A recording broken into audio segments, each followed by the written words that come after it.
Isang mapagpalayang araw sa ating lahat. Hello again, my dear LTS students. Okay, so ngayon, pag-uusapan naman natin ang ikalawang kabanata ng ating mga lessons. Didiscuss ko sa inyo ngayon ang lesson 2. Okay, so again, makinig ng mabuti. Kung meron kayong mga katanungan, please take note. Isulat niyo yung mga katanungan ninyo and then we'll try to answer all your questions during our face-to-face interaction. So, ipagpaumanhin lang din niyo, no, kasi medyo maingay yung aking background. Ang maaga kasi ngayon, kaya medyo maingay pa ang mga kasama ko rito sa bahay. Okay, so inuulit ko, if you have questions, pakisulat na lang at ipaprocess natin lahat yan during our face-to-face sessions. Our lesson 2 is all about the Philippine Constitution. I know na na-encounter na ninyo kung ano itong tinatawag nating Philippine Constitution, no? And I'm very sure na you already have initial learnings or initial knowledge about our constitution. So ngayon, parang papahapyawalan natin ang discussion. Yung mga pinaka-related sa LTS natin, yun ang i-discuss natin. But first and foremost, alamin natin kung ano bang definition ng constitution and what is the Philippine Constitution all about. What is constitution? Constitution refers to that body of rules and maxims in accordance with which the powers of sovereignty are habitually exercised. So, ang constitution ay isang sistema ng mga batas na binuo at ipinapatupad para mapangasiwaan ng isang bansa. Okay, so itong mga batas na ito ay sinusunod natin sa kahit anong aspeto ng lipunan upang mapanatili natin ang kaayusan at kapayapaan. Lalong higit, ito ay makakatulong upang mapanatili ang kalayaan natin, no, mula sa mga mananakop. Okay, so sabi rito, since June 12, 1898, the Proclamation of Independence, there have been a total of 6 Philippine Constitution.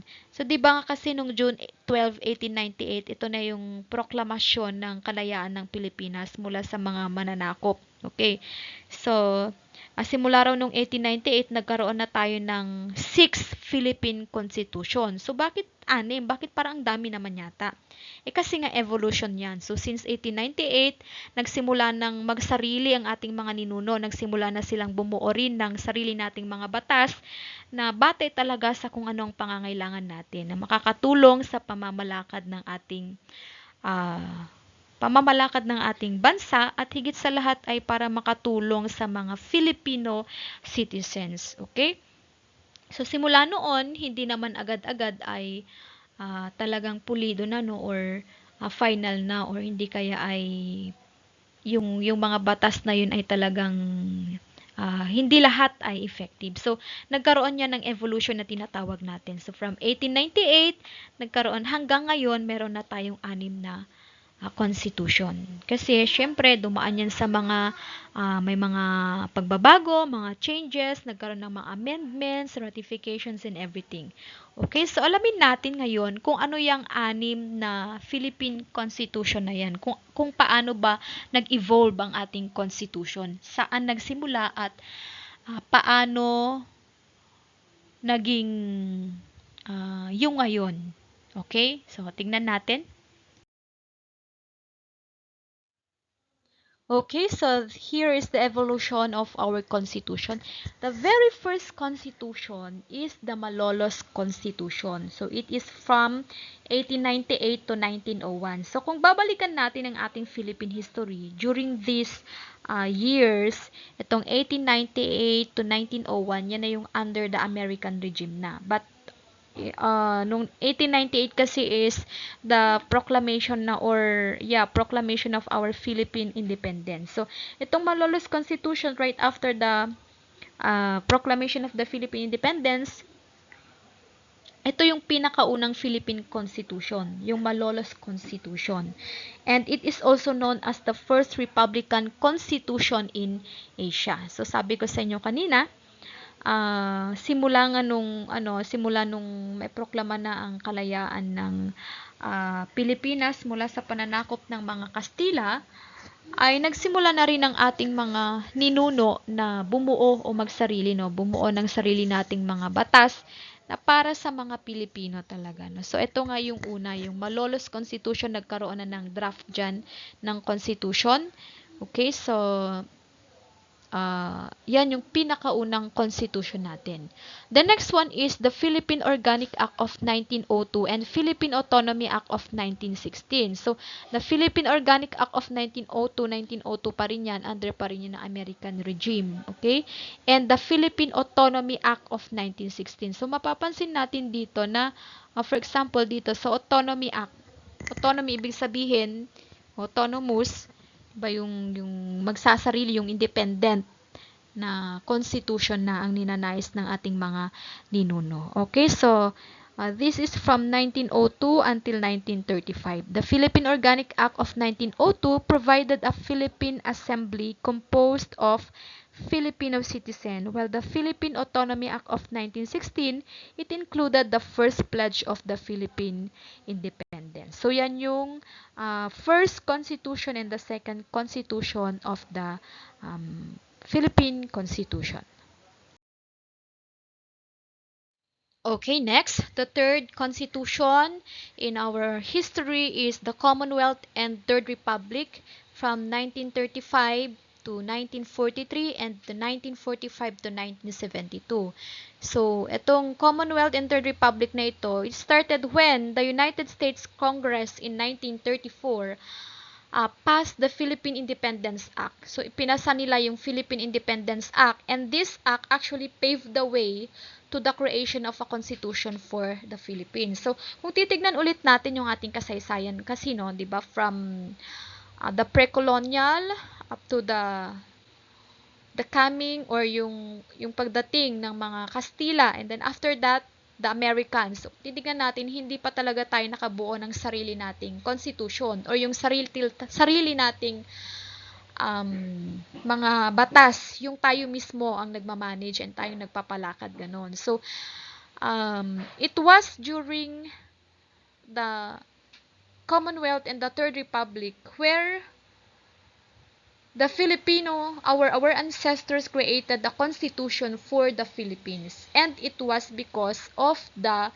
United States Congress wherein they passed the Philippine Independence Act in 1934. So, dahil dyan sa 1934 Constitutional Convention na yan, nagkaroon tayo ng draft ng Constitution for the Philippines.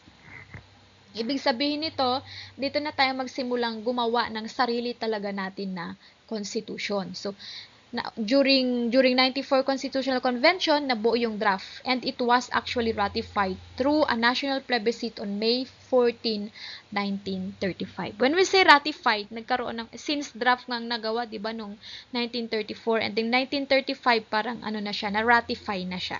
Okay, so that is our third constitution.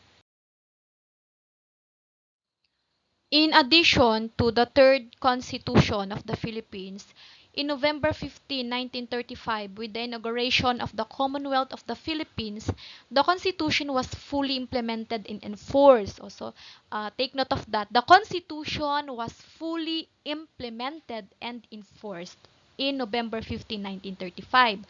Part of its provision states that the said constitution will remain in effect once independence was declared on July 4, 1946. In 1940, so yung Declaration of Independence on July 4, 1946, yan na yung end din ng ng pananakop ng mga Hapones, 'di ba? Okay, so in 1940, the National Assembly of the Philippines amended the Constitution from having a unicameral assembly to a bicameral Congress, and changing the term limit of the president from 6 years with no re-election to 4 years with a possibility of re-election for a second term. So, when we say amendment kasi, amendment, ibig sabihin meron kayong binago. For example, a certain part of the Constitution is something na hindi clear. So, during amendment, nababago yung mga yan. Nagiging ginagawa nilang klaro. No? So, mula dito, sabi kasi dito, The National Assembly of the Philippines amended the Constitution from having what? A unicameral assembly into a bicameral Congress. And they also changed the term limit of the president. So from 6 years with no election to 4 years with the possibility of re-election for a second term. Okay, so 6 years with no election to 4 years with a possibility of re-election naman for a second term. So, in 1945, the Constitution was again observed with the liberation of the country. When we say liberation of the country kasi, talagang yung mga ninuno natin, ninais nila na maging independent ang bansa natin. Liberation, yung makahiwalay tayo mula sa mga countries na sumakop sa atin, specifically the Spaniards, the Americans, and of course, the Japanese. But still, meron pa rin namang ano, no?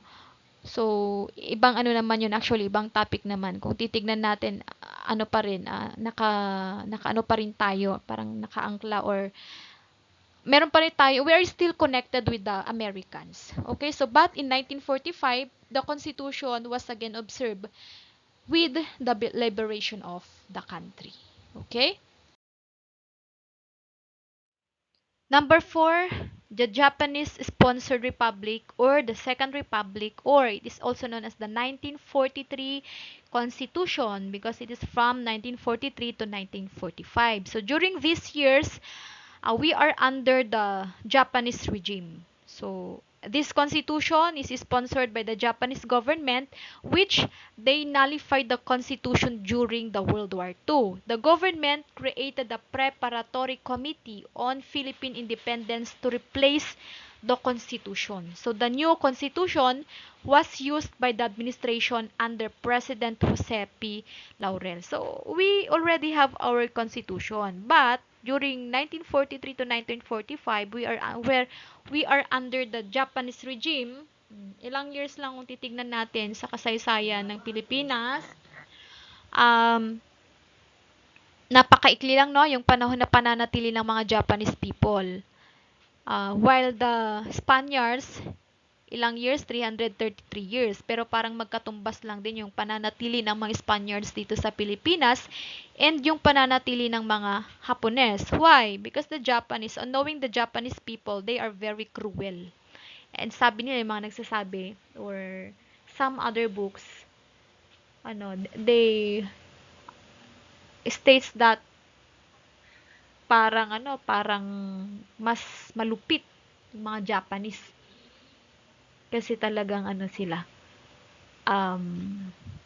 Kung ano talaga yung goal nila, yun talaga. Okay? So, during the Japanese regime, ang president ng Pilipinas noon ay si President Jose P. Laurel. Okay? So, yan yung sumunod na evolution ng constitution natin. The Japanese-sponsored republic. Alam niyo, during this regime, kung ang pinag-uusapan naman natin ay about literature or panitikan, dito sa regime na ito, the Japanese regime, yung pananatili ng mga Hapones, naging golden year. Sumikat or nabigyan ng pagkakataon ang literatura ng Pilipinas na mamayagpag. Bakit? Kasi during 1943 to 1945 or during the stay of the Japanese people here in the Philippines, ipinagbawal nila ang lahat ng may kinalaman sa Americans. Okay? So, bawal magsalita ng Ingles, bawal magsulat ng mga literatures in English, so lahat dapat in Filipino or in Tagalog. Okay, so Tagalog kasi noon, di ba?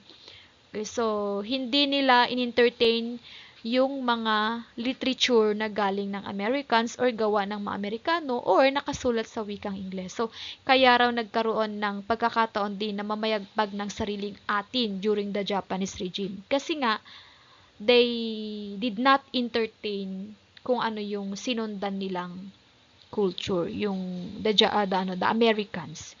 Okay, so number 4 yan. Number 5, martial law constitution or the 1973 constitution under the regime of President Ferdinand Marcos. So very controversial, no? The martial law constitution or also known as the 1973 constitution. Kaya lang kasi madalas natin itong tawagang martial law constitution kasi nga sumikat yung martial law, no? Okay, so during the regime of President Ferdinand Marcos, a constitutional convention was amending the 1935 Constitution through the Presidential Decree number 86 series of 1972 or the creation of a citizen assembly to ratify a drafted constitution by means of a viva voce.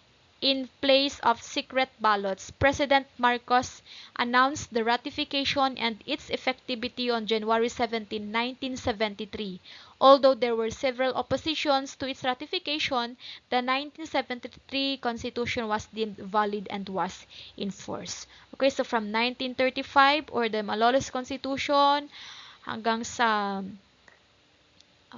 the second one and the Japanese sponsored in 1946 to 1945 and then ito na nga yung martial law constitution during 1973. So this is under the regime of the former President Ferdinand Marcos. So sabi rito, despite the several oppositions to its ratification, still naging valid pa rin and ipinatupad pa rin itong martial law constitution. Okay, so the last constitution and still, ito pa lang naman yung constitution na sinusunod natin ngayon, kaya sinabi kong last. Kasi di ba, sabi kanina, we have a total of 6 constitutions. So, itong panghuling constitution na ito, we do not know kung meron pang mga susunod na constitution, hindi natin alam kasi alam niyo naman panahon natin ngayon, pabago-bago, hindi natin alam kung ano mga mangyayari sa susunod. Okay, so, the present Constitution of the Philippines is the Freedom Constitution or the so-called 1987 Constitution. From 1987 yan to present. So, right after the martial law and the democracy was restored, the then President Corazon Aquino issued the suspension of several provisions in the 1973 Constitution and promulgated a transitory constitution through the Proclamation number 3.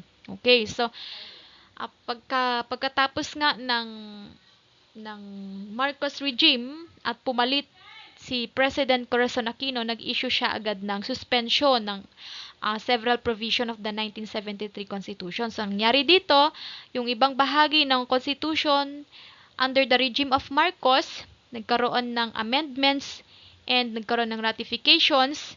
So, the national plebiscite for the new constitution was held on February 2, 1987. And the same year and the same month din, by virtue of the proclamation number 58, the new constitution was ratified. And hanggang ngayon, the 1987 constitution pa rin ang sinusunod natin.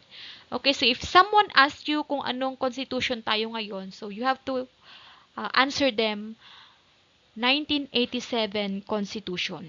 Okay? Or the Freedom Constitution. So sino ang president during this during the ratification or the proclamation of this 1987 Constitution? It was the former President Corazon Aquino. Okay? So yan yung 6 na constitution natin or the evolution of the constitution. If you want to learn more about these constitutions, you may visit some website from the internet or we have books in the library para mas maintindihan natin tong mga to. Anyway, you have your Philippine history naman or the readings in the Philippine history wherein napag-aaralan naman natin tong mga ito. Okay, so parang pahapyaw lang nating madidiscuss ito dito sa ating LTS subject. Okay, so let's proceed to the next topic. Okay, so we have a question here. It is actually a very basic question and alam natin yung sasagot natin. Kaya lang minsan nagkakaroon din tayo ng kalituhan. But, eto, under the section of the Philippine Constitution, the question is, who are the citizens of the Philippines? So, ang sasagot dyan, yung section 1 ng ating Philippine Constitution. So, 1987 Constitution na ito ha. Number 1, sabi rito, those who are citizens of the Philippines at the time of the adoption of this Constitution. So, ang Constitution natin ngayon, 1987. So, lahat daw ng mga citizens during the time of from 1987, they are all considered Filipino citizens. Next, number 2, those whose fathers or mothers are citizens of the Philippines. So, yung natural, natural born Filipino citizens. For example, your mother and your father they're both Filipinos. So, of course, Filipino ka lang namang Amerikano kaya dito ka pinanganak sa Pilipinas, nanay at tatay mo mga Pilipino. So, ibig sabihin lang nun, ikaw ay citizen ng Pilipinas. Okay, number 3, those born before January 17, 1973 of Filipino mothers who elect Philippine citizenship upon reaching the age of majority. Okay, those who are naturalized in accordance with law. Ano ba itong naturalized in accordance with law na tinatawag natin? So, ito yung mga from other countries but they stayed here and dumaan sila ng proseso in order to be a Filipino citizen. Okay, so yan yung characteristics or definition or on how to identify the citizens of the Philippines. Okay, next. Let's talk about the Bill of Rights. The Bill of Rights under the 1987 Constitution, it is actually the Article 3, Bill of Rights. Okay? So, Section 1, ito yung mga batas na sinusunod natin ha. And ang focus natin dito sa Bill of Rights is yung the rights of the people, especially, of course, the Filipino citizens. Yung mga karapatan natin. Okay? So, Section 1, no person shall be deprived of life, liberty, or property without due process of law. Shall any person be denied the equal protection of the laws. Okay? So, wala tayong karapatang kitilin ang buhay ng isang tao, pagkaitan natin ng buhay, kalayaan, ng mga pagmamay-ari, without the due process of law, o yung tamang pagpapatupad ng batas. Kahit isang tao hindi dapat mapagkaitan ng equal. When we say equal, pantay na proteksyon mula sa batas. So, lahat tayo pantay-pantay. Okay? Under Section 1 yan ng Bill of Rights. Section 2, the right of the people to be secure in their persons, houses, papers, and effects against unreasonable searches and seizures of whatever nature and for any purpose shall be inviolable, and no search warrant or warrant of arrest shall issue except upon probable cause to be determined personally by the judge after examination under oath of affirmation of the complainant and the witnesses he may produce, and particularly describing the place to be searched and the persons or things to be seized. Okay? So, dito, for example, yung mga pulis, no, kung pupunta sila sa isang bahay, wala silang karapatan na magkakalkal or maghanap-hanap ng kung ano-ano sa loob ng bahay mo hanggat hindi sila nagpapakita ng warrant or search warrant. Or hindi rin nila pwedeng arestuhan ng isang tao kung walang warrant of arrest. Maliban na lang sa mga pagkakataon na aktual nilang nasaksihan ng krimeng ginawa ng isang tao. For example, nakita ng mga pulis na pinagsasaksak ng isang lalaki, yung isang matanda, ganon. So, that's the time na kailangan niya nilang hulihin kasi actual na nakita nila.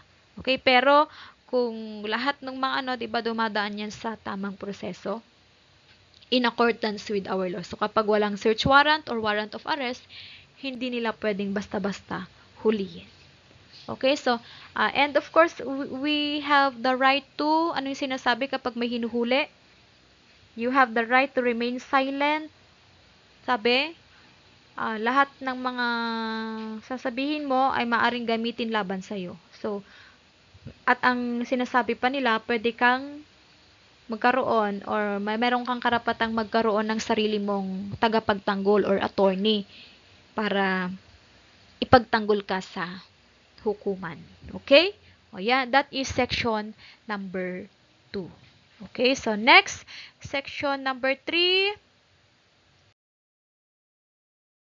So, sa Section 3 naman, nahati ito sa dalawa pero magkaugnay pa rin sila. So, under Section 3.1, sabi rito, the privacy of communication and correspondence shall be inviolable except upon lawful order of the court or when public safety or order requires otherwise as prescribed by law. So, ibig sabihin nito, the privacy of communication and correspondence shall be secured from what?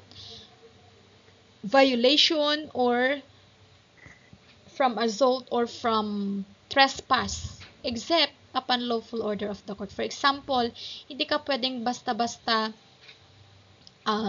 nakikialam or vina-violate yung rights ng mga tao, yung privacy of communication nila. For example, kinuha cellphone nila and kinukuha mo yung mga nandoon, for example, yung mga messages nila. So, hindi pwede yung ganun. Maliban na lang kung merong due process or lawful order of the court na kinakailangan ng makuha yung mga ganoong for example evidences. And dito kasi sa 3.2 or section 3.2, sabi rito, any evidence obtained in violation of this or the preceding section shall be inadmissible for any purpose in any proceeding.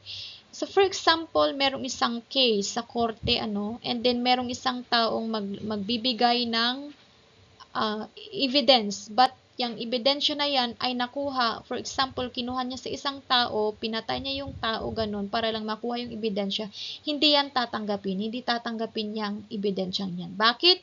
Because you obtained that evidence violating other law or other rights. Okay? So, it shall be inadmissible for any purpose in any proceeding. So, magkaugnay lang yung 3.1 na yan and 3.2. So, kinakailangan pa rin ng due process in order to secure an evidence.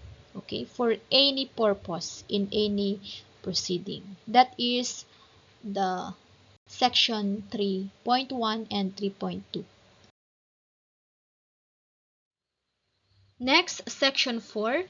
No law shall be passed abridging the freedom of speech, of expression, or of the press, or the right of the people peaceably to assemble and petition the government for redress of grievances.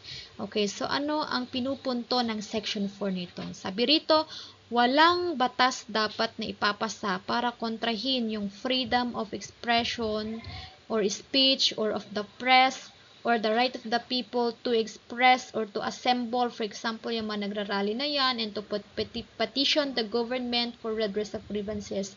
Kaya, so it's a right, no?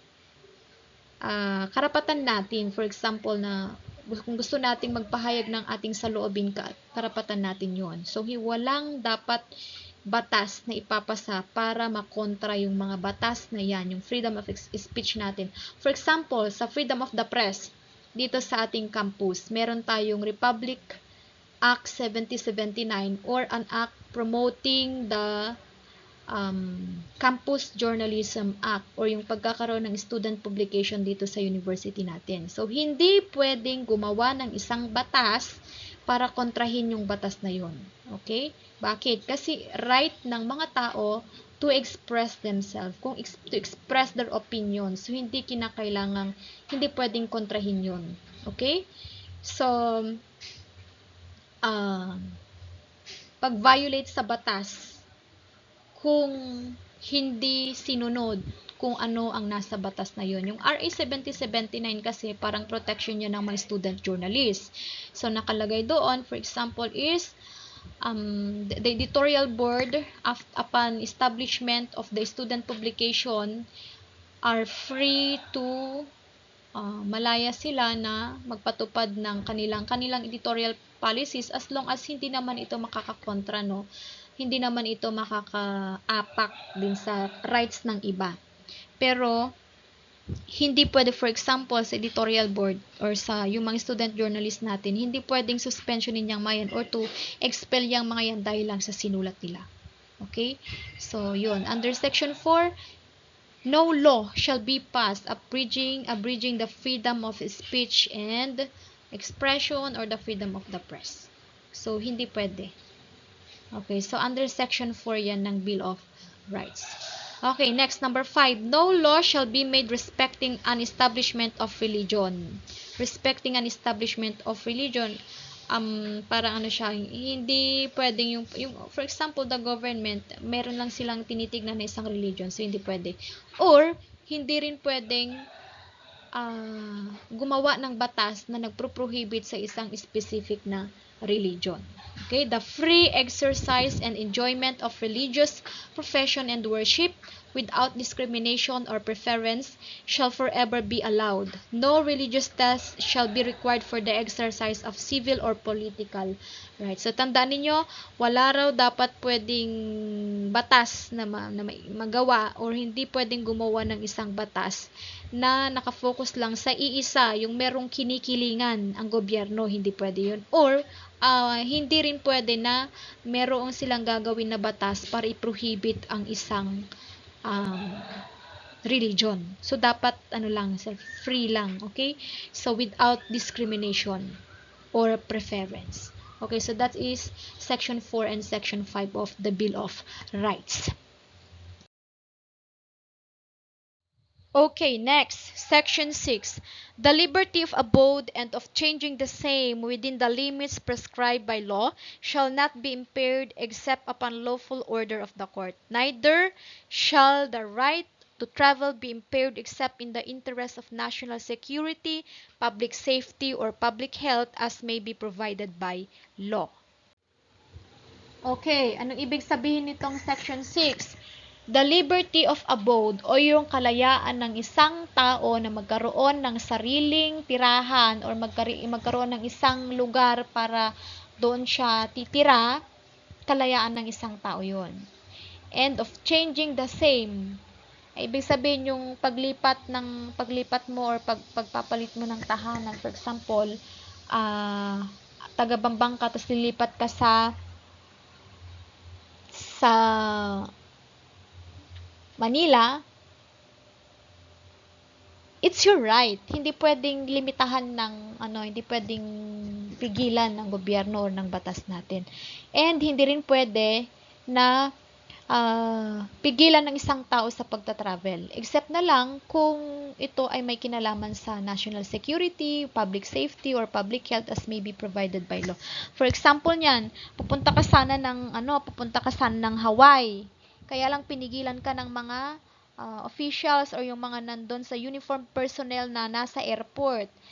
Okay lang yun. Kung merong issue about national security, for example, sasabihin sa'yo, meron daw, may terorista kasi na nasa airport and kailangan lahat ng mga tao dito lumikas na umalis na kayo, wag na ninyong ituloy ang travel ninyo, okay lang yon. If it's about national security or public safety or public health, for example, nung pandemic, 'di ba? Limited lang yung mga travel nangyari kasi nga hindi pwede, nililimitahan in order para na rin sa ikabubuti ng mga tao, ng mga Pilipino. Okay, so yon. Ang bawat tao ay may karapatang mamili ng kanyang titirhan, magpalit ng kanyang tinitirhan, okay, as long as it is within the limits prescribed by law, so it shall not be impaired except upon lawful order of the court. For example, nakatira ka sa may paanan ng bundok and then bigla-bigla sabi na kailangang umalis na kayo kasi gagawa kami ng kalsada. So, as long as nasa due process pa rin yan, may papakita silang mga papel and they are properly compensated, okay lang naman yon. So, pa rin yon? It was upon lawful order of the court. Except na lang, kung sa pilitan kang pinapaalis dyan is lupa mo naman yan, bahay mo naman yan, so wala silang karapatan. Okay, so they are violating your liberty of abode or changing the same. Same din yan sa pagta-travel mo. So, they don't have the right to impair your right to travel because you always have the right to travel. Except na lang kung sabi ko nga, involve ang national security, public safety, or public health. Okay, so that is Section 6. Under pa rin tayo ng Article 3, Bill of Rights of the Philippine Constitution. Okay, next is Section 7. the right of the people to information on matters of public concern shall be recognized. Access to official records and to documents and papers pertaining to official acts, transactions, or decisions, as well as to government research data used as basis for policy development shall be afforded the citizen, subject to such limitations as may be provided by law. So all of us have the right to information, or meron tayong access to official records and documents. For example, yung mga personal records natin, which are pag nag-register tayo for the operation of, for example, yung mga yung mga marriage contract or marriage certificate, death certificates of our loved ones, for example, ganon, kailangan nating ma-access yun sa government. Hindi nila pwedeng ipagdamot yun sa atin. Kinakailangan ibigay nila yun sa atin because that's our right. Okay, so we have the right to information, especially on the matters of public concern. Okay, so dapat i-recognize yan ng batas. I-recognize yan ng government. Hindi tayo pwedeng pagkaitan. Okay, so that is section 7. Next, Section 8, the right of the people, including those employed in the public and private sectors, to form unions, associations, or societies for purposes not contrary to law shall not be abridged. Anong ibig sabihin ng section na ito? So, sabi rito, kalayaan daw ng mga tao, lalo na yung mga na-employed sa public man o sa private sectors, na magkaroon ng mga organizations or mga associations for societies, okay, na hindi naman kinokontra ang ating pamahalaan, hindi naman kinokontra ang ating batas. So, kalayaan yun, right yun ng mga tao. Okay, so meron silang kalayaan bumuo ng sarili nilang organizations, for example, especially kung ito ay may kinalaman sa kanilang profession. Okay, next is section 9. Private property shall not be taken for public use without just compensation. So, for example, yung nasabi ko sa inyo kanina, kung yung isang pamilya naninirahan sa paanan ng bundok, tapos biglang magpapagawa ang gobyerno ng kalsada doon, hindi pwedeng basta-basta kukunin ng public or ng government yung pag-aari na yon ng mga tao. Dapat merong just compensation. For example, yung mga nagpapagawa ng kalsadang yan, tapos may mga natatamaang bahay, ganon. Hindi naman pwedeng basta-basta nilang gamitin for public use, dapat meron ding karampatang kompensasyon. Okay, so that is section 9. Next is section 10. No law impairing the obligation of contract shall be passed. Okay, so anong ibig sabihin ng section 10? No law impairing the obligation of contracts shall be passed. So, walang ibang batas na ipapasa to invalidate or to damage the obligation of contracts. Okay, so dapat pa rin, no? Balanse pa rin. So, hindi pwedeng kontrahin ng ipapatupad or bagong ipapatupad na batas yung mga nauna ng mga contracts na or existing or the obligation of contracts. Okay, section 11, free access to the courts and quasi-judicial bodies and adequate legal assistance shall not be denied to any person by reason of poverty. O hindi pwedeng pagkaitan ng access sa korte ang mga mahihirap. Hindi porke mahirap yung mga yan, hindi sila pwedeng pigilan or pagkaitan din ng karapatan na ipaglaban ng kanilang sarili, lalo na kung sila ay naapi. Kaya nga meron tayong mga public attorney's office, no? Takbuhan niya ng mga people who cannot afford to hire or to kumuha ng kanilang mga abogado, mga private attorneys, ganon. So, meron tayong PAO or Public Attorney's Office bilang takbuhan ng mga mahihirap, okay, or yung mga tinatawag nating nasa laylayin ng lipunan, lalo na kung kinakailangan din nilang ipagtanggol ang kanilang karapatan. Okay, so that is section 11. Okay, so let's proceed to section 12.1. Any person under investigation for the commission of an offense shall have the right to be informed of his right to remain silent and to have competent and independent counsel, preferably of his own choice. If the person cannot afford the services of counsel, he must be provided with one. These rights cannot be waived except in writing and in the presence of counsel. Okay, so nabanggit ko na rin ito sa inyo kanina. For example, kung may isang taong huhulihin, 'di ba sinasabi nila sa taong 'yon na, oh, you have the right to remain silent and to have your own attorney to represent you in the court, ganun. So, maaring, so, manahimik ka, parang ganun. So, kaya, meron kang karapatang manahimik, ganun. So, yung mga sasabihin mo ay maaring maging gagamitin laban sa'yo. Okay, so, lahat may karapatang magkaroon din ng isang tagapagtanggol or an attorney. So kung sakasakali man na yung taong yon ay hindi ma-afford ang serbisyo ng isang counsel or ng isang attorney, he should be or he must be provided with one. Yung karapatang yon ay hindi mawi-waive except na lang in writing and kapag mayroong present na counsel. Okay, so that is section 12.1. Let's proceed to section 12.2. 12.2, nor torture, force, violence, threat, intimidation, or any other means which vitiate the free will shall be used against him. Secret detention places, solitary intimidation, or other similar forms of detention are prohibited.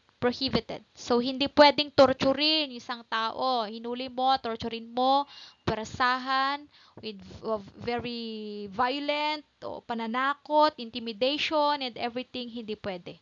Okay, so kahit yung secret detention places, yung mga yun, hindi rin pwede. Okay, so that is 12.2. Next, 12.3, any confession or admission obtained in violation of this or section 17 hereof shall be inadmissible in evidence against him. Ano ba yung section 17 na yan? Tignan natin mamaya. Sasabi, any confession or admission obtained in violation of this shall be inadmissible. So, hindi yun pinapayagan or hindi yun pwedeng maging ebidensya against sa kanya. Okay? Next, 12.4, the law shall provide fair penal and civil sanctions of violations of this section as well as compensation to and rehabilitation of victims of torture or similar practices and their families. So, kinakailangan mag-provide ng penal and civil sanctions of violations of this section. For example, merong tinorture ganon, so at napatunayan yon, kinakailangan ding magbigay ng compensation sa biktima and of course kahit sa kanyang pamilya. Okay?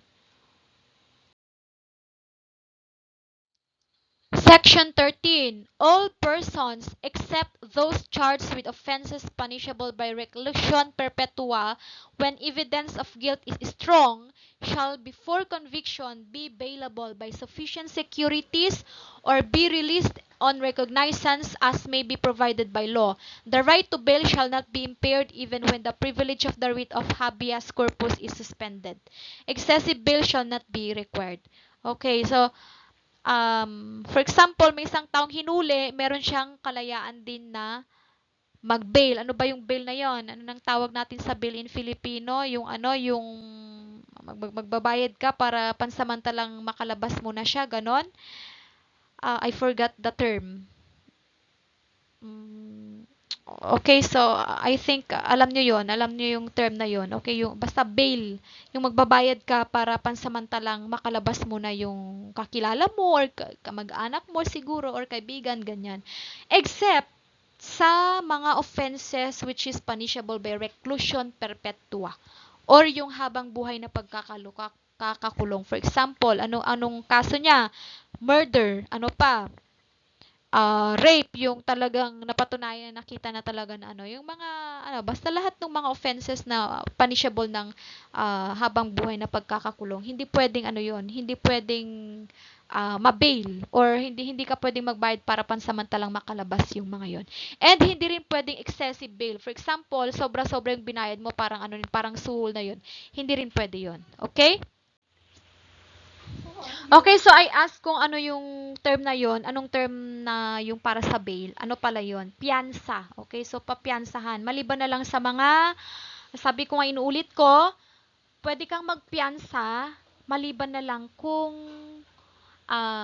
yung offense ay ano, punishable by reclusion perpetua. Okay, so that is section 13. No person shall be held to answer for a criminal offense without due process of law. So that is section 14.1. It's very clear naman. So hindi pwedeng pagpanagutin mo ang isang tao para sa isang criminal offense na walang due process. Okay? So kinakailangan pa rin merong tamang proseso ng batas natin. 14.2, in all criminal prosecutions, the accused shall be presumed innocent until the contrary is proven. Okay. So, inosente siya hanggat hindi napapatunayan. Hanggat walang mga ebidensya at walang sinasabi ang korte, okay, ang husgado.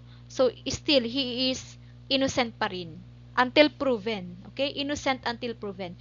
So, at least, he or she shall enjoy the right to be heard by himself and counsel, to be informed by the nature and cause of the accusation against him, to have a speedy, impartial, in public trial, to meet the witnesses face to face, and to have compulsory process to secure the attendance of witnesses and the production of evidence in his behalf. However, after arraignment, trial may proceed notwithstanding the absence of the accused, provided that he has been duly notified and his failure to appear is unjustifiable. So, dito sa 14.2, dapat may ano pa rin, yung hearing na tinatawag natin sa korte. So, kapag hindi ka basta-basta hulihin, pag sinabi, hindi naman pwedeng pag sinabi ni Maria na nagkasala ka, huhulihin ka na at ikukulong ka na. So, hindi. You are innocent until you are proven guilty. So, kaya na, ano yung dadayan sa proseso. So, merong attorney, yung suspect, merong mga witnesses, ganon. May hearing tayong tinatawag. So, subalit, kung sa trial na yon ay hindi nagpakita or absent yung inaakusahan, kahit paulit-ulit siyang ni-notify or nagpasabi or sinabihan siya ng korte pero hindi pa rin siya nagpakita, so ibig sabihin pwedeng gamitin yon laban sa kanya. Okay, so that is section 14.2. Okay, next is section 15. The privilege of the writ of habeas corpus shall not be suspended except in cases of invasion or rebellion when the public safety requires it. Ano ba kasi itong kinatawag nating writ of habeas corpus? So, writ of habeas corpus is the right of a citizen to obtain a writ of habeas or a protection against illegal imprisonment. So, hindi raw pwedeng suspendihin yung writ of habeas corpus na yan, except na lang kung ang kaso ay invasion or rebellion. Kung saan malaking or yung public safety na ang nagiging alanganin dito. So, kinakailangang suspendihin yung writ of habeas corpus. But you have to remember that the writ of habeas corpus, this is a protection of an individual against illegal imprisonment. Okay, so that is section 15. Next, section 16. All persons shall have the right to speedy disposition of their cases before all judicial, quasi-judicial, or administrative bodies. So it is very clear naman that all persons shall have the right for or to a speedy disposition. Okay, next, section 17. No person shall be compelled to be a witness against himself.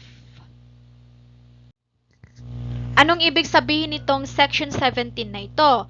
No person shall be compelled. Ibig sabihin, hindi pwedeng pilitin ng isang tao na maging witness na hindi naman niya gusto. Or peresahan siyang dinala sa husgado para tumayong witness. So, hindi pwede yun. Bawal yun. Okay? So, that is section 17. Okay, section 18.1. No person shall be detained solely by reason of his political beliefs and aspirations.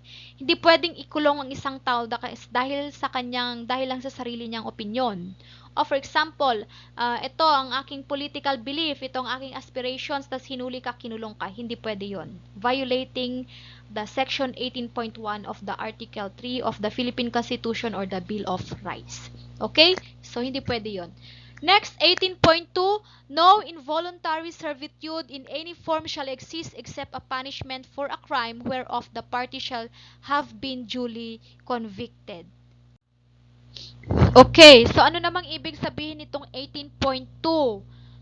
Sabi rito, no involuntary servitude in any form shall exist. So, hindi raw pwede yung peresahan mong alipinin or pagpapaalipin ng isang tao para lang pagbayaran or para maging punishment niya. So, hindi pwede yun. Except na lang kung yun ay punishment sa kanyang crime whereof the party shall have been duly convicted. For example, kapag nasa kulungan ka na tapos yung mga ginagawa mong naglilinis ka, pinaglilinis and everything, ganon, pwede yun kasi you have been duly convicted na. Ibig sabihin, dumaan ka na sa due process ng law. Pero kung wala pa, hindi mo nang pwedeng alika rito at ganito, maging alipin ka dahil sa kasalanan mo. Hindi pwede yun. So, still, dapat nasa nasa due process of law pa rin tayo. Okay?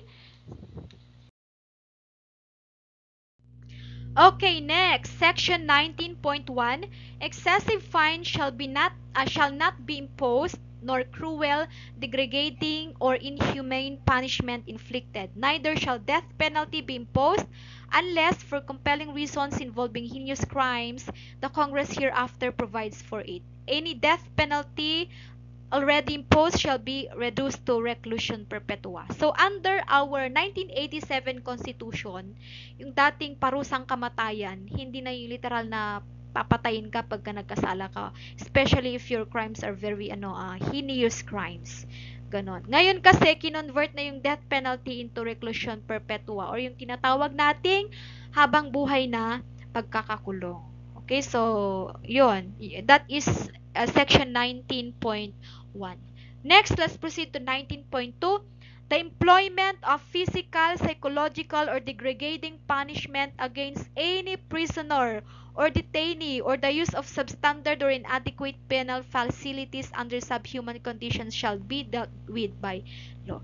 So, yung torture, yung mga yun, physical, psychological, and everything punishment, hindi na yun, kailangan, pa rin yun, dumaan pa rin sa batas. Okay?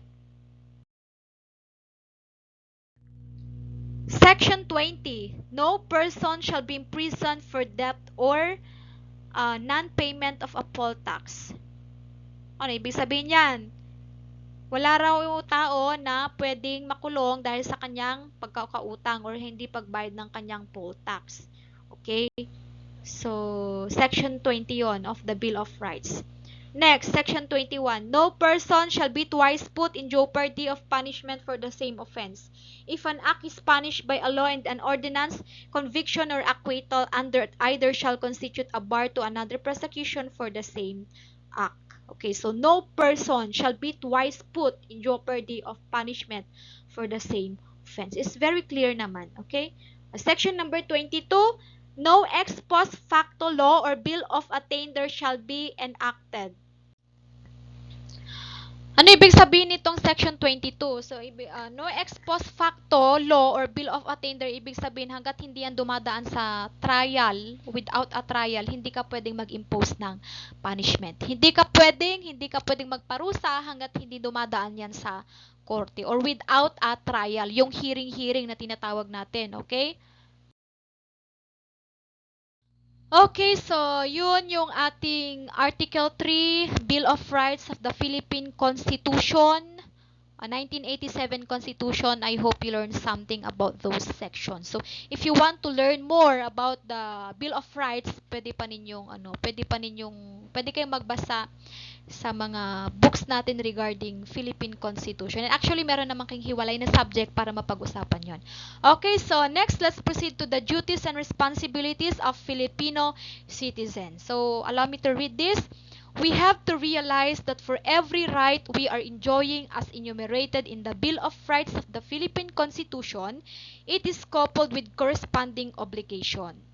So, kahit meron tayong mga karapatang mga yan, kailangan pa rin naman nating kailangang partneran natin ito ng corresponding obligations. So, dapat maging responsible din tayo, no? There will be no chaos in our society if only everybody will perform his or her duties and responsibilities. Below are the important duties and obligations of every citizen in a democratic society like the Philippines. So, meron akong present sa inyo na mga important duties or obligations ng bawat citizen ng Pilipinas. Number 1. It is the duty of every Filipino to respect, honor, and give due accord to his Filipino heritage, patrimony, values, and tradition. Number 2, it is the duty of every Filipino to contribute to the development, welfare, and nation-building of its country. Okay, kaya napakalaking ambag ninyo sa lipunan, lalo na at kayo mga kabataan, kayo ang susunod na henerasyon ng ating bayan. Okay, so napakalaking responsibilidad ng isang Pilipino na mag-ambag sa ikauunlad ng ating bayan. Number 3, it is the duty of every Filipino to engage in gainful work to assure himself and his family to a life of worthy of human dignity. Kasi syempre, kung kailangan mong mapanatili ang dignidad ng iyong sarili, ng iyong pamilya, so kailangan mo pa rin namang magkaroon ng trabaho for yourself and for your family. Next, number 4, loyalty to the Federal Republic and national consciousness, aspirations, and ideals shall be asked from every Filipino citizen. Okay? Andito ka sa Pilipinas, Filipino citizen ka, makiisa ka sa kung anong hangarin ng ating bayan. Number 5, every Filipino citizen is asked to uphold this Constitution, obey the laws of the land, pay taxes and duties, and to cooperate with the duly constituted authorities in the attainment and preservation of a just and orderly society. So lahat ng Filipino citizen kinakailangang sumunod, ipatupad ang ating konstitusyon, sumunod sa mga batas na pinapatupad ng ating bayan, magbayad ng tax, and of course, tuparin natin kung ano yung mga responsibilidad natin. At higit sa lahat ay makiisa tayo sa mga authorities, lalo na kapag ito naman ay para sa ikabubuti ng lahat. Okay, number 6, every Filipino citizen must give due honor to the Philippine flag. Ulitin ko, every Filipino citizen must give due honor to the Philippine flag, national anthem, Philippine president, and other national symbols and emblems. Okay, example na dito yung ating flag. Natatandaan nyo pa ba kung paano tupiin ang flag natin? O, alam nyo ba, memorize nyo ba yung ating national anthem? Tumatayo ba kayo? Tumitingala sa watawat natin kapag pinatutugtog ang ating national anthem. Kilala nyo ba kung sinong president ng Pilipinas? Alam nyo ba kung ano-ano yung mga simbolo ng ating bayan? Okay, so dapat lahat ng yun ay alam natin. And of course, we have to give due honor. Next, number 7. It is the duty of every Filipino citizen to defend the national territory from aggressive invaders, protect the sovereignty of its people, and preserve the continuity of a just, humane society and government. Duty of every Filipino citizen. So, hindi lang mga pulis, meron din tayong pananagutan. So, hindi pwedeng, trabaho ninyo yan, hindi pwede yon. Meron pa rin tayong pananagutan para makatulong tayo sa pag-defend ng ating national territory. Kung sakasakali man na hindi naman sana mangyari na merong mananakop ulit sa atin, so kinakailangan makipagkaisa tayo para ipaglaban kung ano ang ating teritoryo. Okay, so yan yung ating mga duties. Next. Number 7. It is the duty of every Filipino to report to the proper authorities or all plots of terrorism, plans of rebellion, subversion, or insurrection toward the duly and legally acknowledged government, and other acts that will compromise the union and sovereignty of the Federal Republic.